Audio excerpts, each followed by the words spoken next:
Срещу нас се намира Вия Ферата.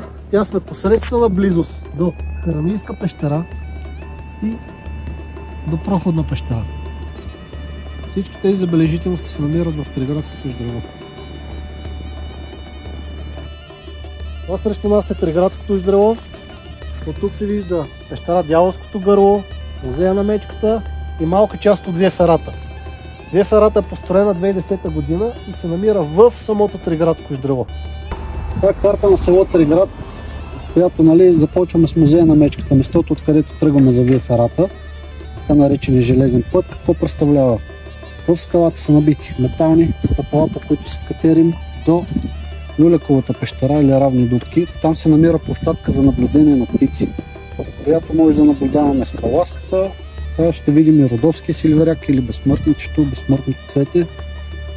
В района, около железния. Извинявай, какво означава безсмъртно цвете? Стана ми интересно. Когато откъснем сильверяка и го хербаризираме, след 35-40 години го върнем и попадне в подходяща почва, то започва да расте наново. Ама е безсмъртното, не умира. Това цвете. Дори след 30-40 години? Да. Отново се захваща и си... растение не може да го направи. В района е Харамийска пещера, която също е много готина. Там е със скално катерене, разглеждане на еленолито жилище, живели са хора вътре в самата пещера Харамийска.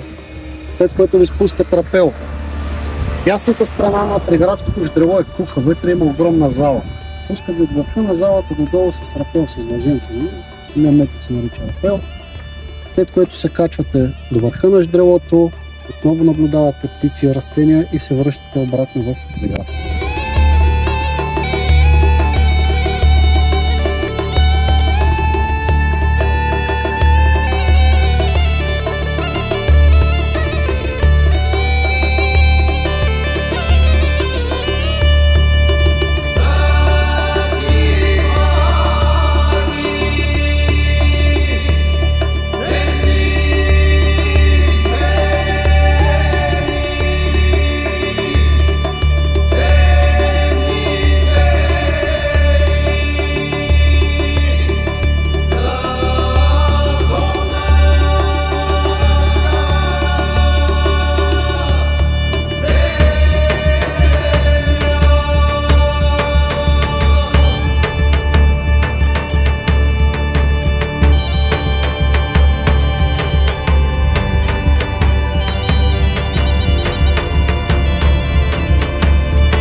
Чудно!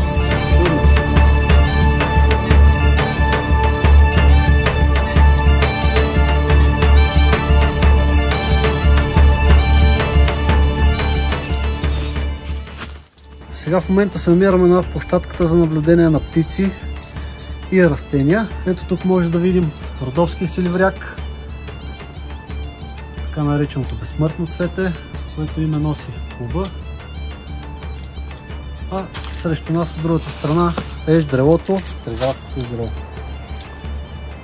Имаме идеята да доразвиеме Вия Ферата, да се продължи в най-стръмната част на Триградското ждрево.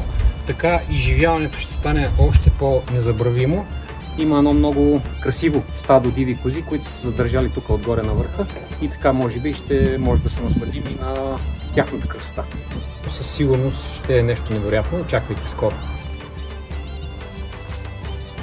Намираме се в парка на влюбените, близо до Триград. Неговото име идва от факта, че в годините, когато социалните мрежи не бяха все още толкова развити, младите двойки и гаджета, за да намерят някъде място, на което да се осамотят, идваха много често тук. И оттам му излезна това екзотично име парка на влюбените и така си остана и до ден днешен. Стават страхотни срещи за запознанства, за старо и за ново приятелство. Може да заповядате и да го видите.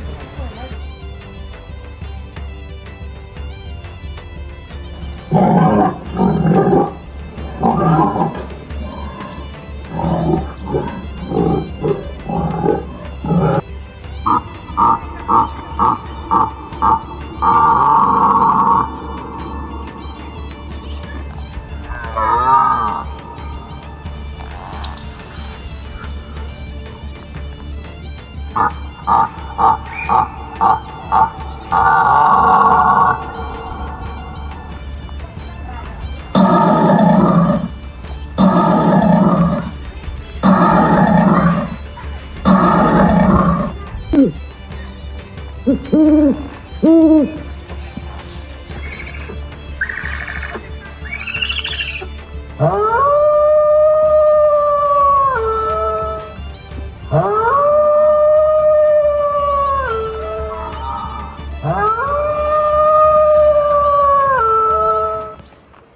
В района на Триград, една от най-големите популации на кафява мечка на Балканския полуостров. Около селото имаме 41 мечки, а в цялото ловище на Триград са над 100.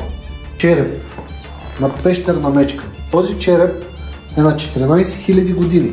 Намерен е в пещери край град Чепеларе, а в музея в Чепеларе има реставриран цял скелет на тази мечка. Височината на мечката е 4 метра, а предполагаемото тегло над 2 тона и половина. Но си представите по-голямо от съвременен автомобил. Това тук е скелет на кафява мечка. Височината на кафявата мечка достига до 1,90 м, теглото достига до 350 кг. Мечката развива около 50 км в час. Интересното е, че може да бяга до 3 часа с тази скорост. Доста бързо животно, въпреки големите си габарити. Ударът на мечката се сравнява на около 400 кг. Вероятността човек да победи мечка е много малка. Мечката е всеядно животно. Яде всичко, което предлага гората. Набляга на горски плодове, гъби, но хапва и месце, гущери, охлюви, костенурки и други животни от гората. Лови също и риба.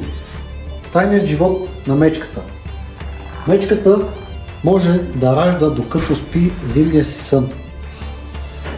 Малките мечета се раждат между 300 и 500 грама и стават до 300 кг мечки.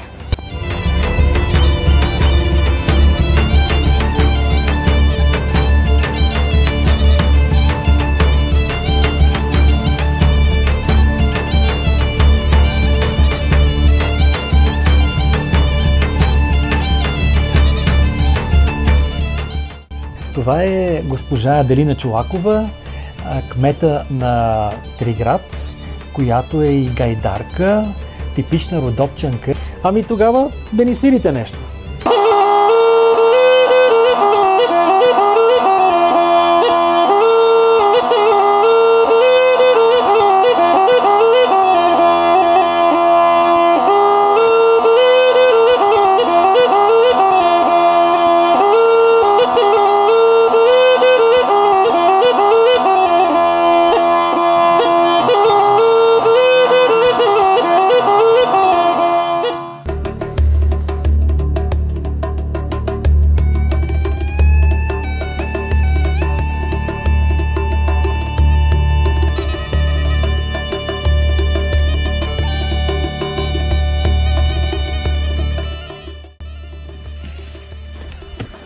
Още една прекрасна гледка покорихме.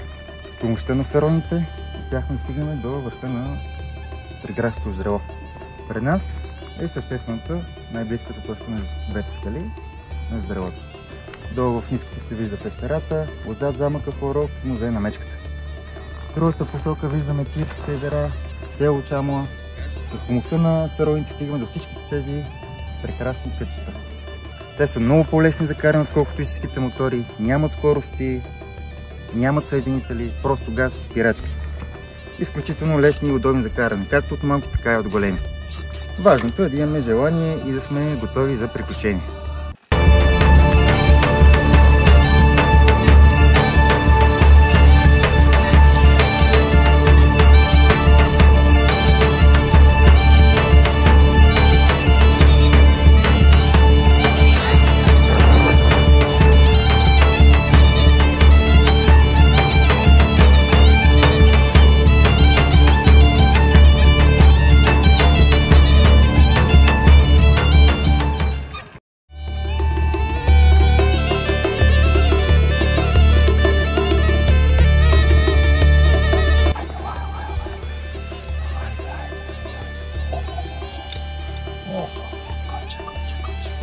Хубаво ви храланче. В момента се намираме в конната база в Триград, която съществува от 90-те години, една от старите, най-старите може би у нас. И това е един прекрасен начин да се опознае много красивата триградска природа. На гърба на тези красиви кончета. Тук сме със собственика на базата, който ще ни разкаже малко повече. Аз съм доктор Мирослав Озунов, ветеринарен лекар и собственик на клонната база Антохолова Триград.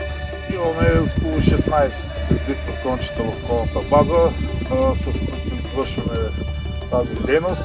Предлагаме часова езда по маршрути, обучение с инструктор треньор на плаца в клонната база и обучени преходи, които са от порядъка на 1 до 12 дни, като най-дългият маршрут е Триград Синеморец. Триград Синеморец. Да, с 2 дни почивка, общо 10 дена езда.